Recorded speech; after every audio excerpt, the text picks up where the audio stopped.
8,324 অর্থাৎ 8,324 এতজন ঘুষ দিয়ে চাকরিটা পেয়েছেন। যদি সম্মানীয় দর্শক, বিগ ব্রেকিং নিউজ, এই মুহূর্তের সব থেকে বড় খবর যে এসএসসি 2016 প্যানেলের অযোগ্যদের সংখ্যা কিন্তু প্রকাশ এলো। অর্থাৎ অযোগ্যদের সংখ্যাটা যেটা দেওয়া হয়েছিল 5,537 জন, বহু টালবাহানার পর এসএসসি কার্যত মেনে নিল যে সিবিআই এর দেওয়া তথ্যের থেকে ভয়াবহ দুর্নীতি ও জালিয়াতি হয়েছে 2016 সালের প্যানেলে। তো এসএসসি 2016 সালের প্যানেলে যোগ্য অযোগ্য তালিকা প্রকাশের জট অবশেষে কাটলো। অর্থাৎ এর আগে এসএসসি যে রিপোর্ট জমা দিয়েছিল সেখানে বলা হয়েছিল যে 5,537 জন অযোগ্য অর্থাৎ দুর্নীতির মাধ্যমে নিয়োগ হয়েছে। তবে সুপ্রিম কোর্টের শুনানিতে প্রধান বিচারপতির ডিভিশন বেঞ্চের সামনে কার্যত স্বীকার করে নিয়েছে এসএসসি, যে তথ্য দিয়েছে তাতে যে অযোগ্য চাকরি প্রার্থীদের সংখ্যাটা হলো 8,324 জন। ইয়েস, 8,324 জন অযোগ্য প্রার্থীর সংখ্যা, এবং তারা কিন্তু অবৈধভাবে নিয়োগ হয়েছে। তো 8,324 জনের অবৈধ বা দুর্নীতির মাধ্যমে যে নিয়োগ হয়েছে এসএসসি কিন্তু তা স্বীকার করেছে। তো অযোগ্যদের সংখ্যাটা 324 জন, তার লাইভ প্রমাণও দেখাবো এবং কিভাবে দুর্নীতি হয়েছে বা তার ছবিও আপনাদের সামনে কিন্তু তুলে ধরার চেষ্টা করব আজকের ভিডিওতে। ভিডিও ভালো লাগলে অবশ্যই চ্যানেলটি সাবস্ক্রাইব করে পাশের ঘন্টাটি বাজিয়ে রাখবেন এই ধরনের লেটেস্ট আপডেট বা কারেন্ট আপডেট সবার আগে পাওয়ার জন্য, এবং বেশি বেশি করে লাইক এবং শেয়ার করতে একদম ভুলবেন না। তো চলুন দেখে নিই এসএসসি 2016 প্যানেলের 8,324 জনের যে নিয়োগ দুর্নীতি তার প্রমাণ অবশ্যই দেখে নেব। চলুন। এই 8,324 অর্থাৎ 8,324 এতজন ঘুষ দিয়ে চাকরিটা পেয়েছেন। যদি 10 লাখ করেও নেওয়া হয়, ভালো করে দেখুন, যদি 10 লাখ করেও নেওয়া হয় সংখ্যাটা দাঁড়ায় 8,3,2 1 2 3 4 5 6 7।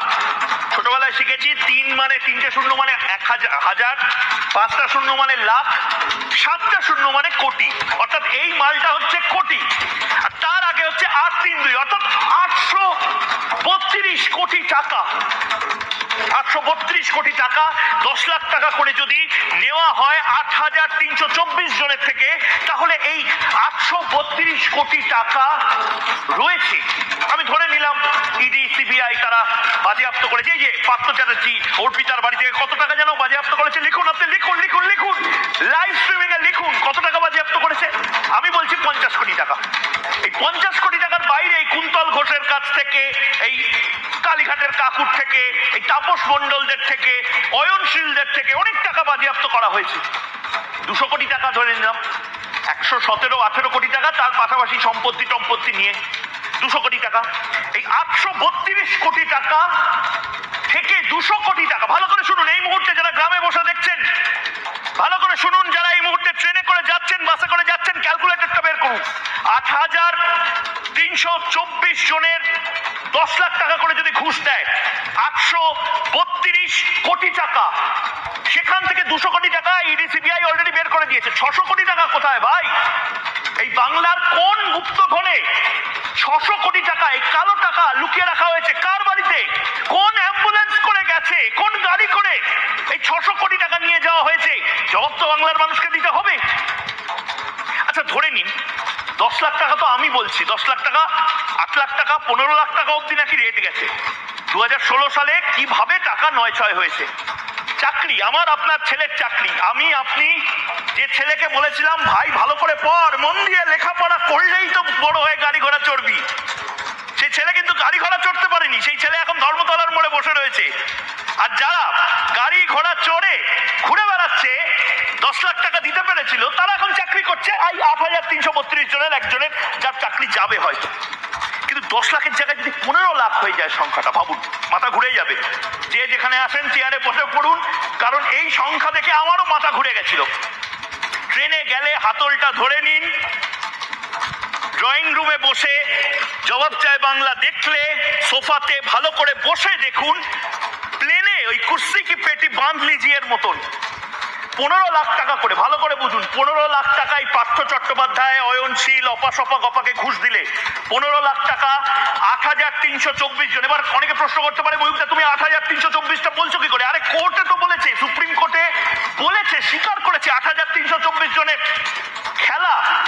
8,324 জনের নিয়োগটা বেআইনি ভাবে হয়েছে, টাকা নিয়ে হয়েছে 15 লাখ টাকা করে যদি দেয়, তাহলে এবার সংখ্যাটা কত দাঁড়ায় ভালো করে দেখুন। 1 2 4 8 6, তারপরে 1 2 3 4 5 6, 6টা শূন্য, অর্থাৎ 1000, একদম ঠিক শুনছেন, 1248 কোটি টাকা। এই যে কাঁদুনি অনেকে গান না, টাকা নেই টাকা নেই টাকা নেই টাকা নেই, টাকা দিচ্ছে না টাকা দিচ্ছে না টাকা দিচ্ছে না টাকা দিচ্ছে না, আরে 1000 কোটি টাকা আপনারা তুলে নিয়েছেন শুধুমাত্র চাকরি বিক্রি করে, হজবিগুলি বিক্রির মতন, কাশফুলের বড়া বিক্রির মতন, ল্যাংচা হবে ল্যাংচা বিক্রির মতন, এপাং ওপাং ঝপাং বইয়ের মতন 1000 কোটি টাকা জাস্ট তুলে নেওয়া হয়েছে একমাত্র চাকরি বিক্রি করে। ভাবুন এই বাংলাতে এই জিনিসটা চলেছে। এবার প্রশ্ন ভালো করে শুনুন, এবং এই প্রশ্নের উত্তর যারা তৃণমূল কংগ্রেসের নেতারা রয়েছেন, শিক্ষামন্ত্রী, মুখ্যমন্ত্রী এবং তার পাশাপাশি এসএসসি, তাদেরকে দিতে হবে। কি প্রশ্ন? এই 1000 কোটি টাকা বা 800 কোটি টাকা, তো আমি ধরে নিলাম ঠিক আছে, ডিসকাউন্ট দিয়ে 8 লাখ টাকা করে নেওয়া হয়েছে। এই 8 লাখ টাকা করেও যদি নেওয়া হয়, এই 500 কোটি টাকা, তার মধ্যে থেকে 100 কোটি টাকা অলরেডি ইডি সিজ করে নিয়েছে। গেল কোথায়? কার খাটের তলায় এখনো রয়েছে? কার পাইপে রয়েছে? কার ওয়াশিং মেশিনে রয়েছে? কোন বাড়িতে রয়েছে? কোন অপা সপা গপার কাছে এখনো সযত্নে রয়েছে? তার জবাব বাংলার মানুষকে শুধু দিলে চলবে না, সেই টাকা বিলিয়ে দিতে হবে। সেই টাকা কেন রাজ্য সরকার, যারা যোগ্য, যারা রাস্তায় বসে আছে, যারা অসুস্থ হয়ে পড়ছে, যাদের বাড়িতে ক্যান্সার রোগী আছে, যারা নিজেরা ক্যান্সার রোগী, যারা চোখে দেখতে পারে না, তবু প্রতিদিন বাসে করে ধর্মতলায় নেমে আন্দোলনটা করছে, চোয়াল শক্ত রাখছে, তাদের কাছে তো প্রশ্নের উত্তরটা দিতে হবে। এবং শুধু প্রশ্নের উত্তর দিলে হবে না, এবার চিরে ওভাবে শুধু ভিজবে না, টাকাটাই 600 কোটি বা 700 কোটি এখনো যেটা পাওয়া যাচ্ছে না, সেই টাকাটা কেন বিলিয়ে দেওয়া হবে না, তার জবাব বাংলার মানুষ চায়। শুরুতেই এই প্রতিবেদন দেখে নেব এবং তারপর বাংলার মানুষের হয়ে চোখে চোখ রেখে এই প্রশ্নটা করব, কত টাকা এখনো রয়েছে যে টাকাটা আমরা দেখতে পাচ্ছি না? স্যার, বের করতে হবে তো। দেখুন এই প্রতিবেদন। ও আমাকে বলেছিল 6 লাখ টাকা করে লাগবে 1 লাখ টাকা পাস করানোর জন্য, আর 5 লাখ টাকা চাকরি পেলে।